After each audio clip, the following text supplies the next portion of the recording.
Pemirsa, secara akumulatif memang pelintasan kedatangan dan keberangkatan warga negara asing atau WNA lewat Bandara Internasional Ngurah Rai menurun drastis.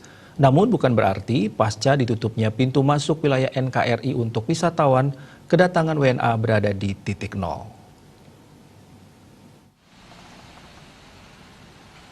Sebagaimana data yang diterima dari imigrasi kelas 1 khusus TPI Ngurah Rai, melalui Humas Kemenkumham Bali Putus Surya Dharma, selama April 2020 persisnya dari 1 April hingga 20 April, WNA yang datang ke Bali tercatat 567 orang. Sementara WNA yang meninggalkan Bali melalui pelintasan Bandara Ngurah Rai tercatat 5.264 orang.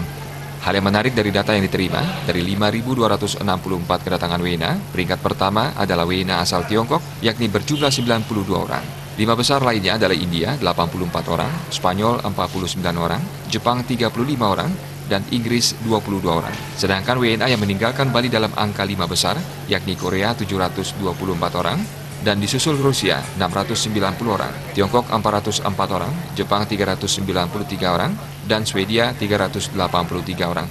Bahkan WNA asal Tiongkok menduduki peringkat 1 yang bisa datang ke Bali, karena dari 567 orang WNA tidak ada yang terdaftar sebagai wisatawan.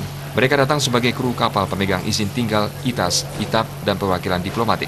Jumlah WNA yang tidak tergolong kru dan masuk ke Bali hingga 20 April sebanyak 29 orang. Mereka pemegang izin tinggal, ITAS, ITAP, dan perwakilan diplomatik. Sisanya adalah kru pesawat maupun pesawat kargo dengan kru orang asing. Miasa Bali Pos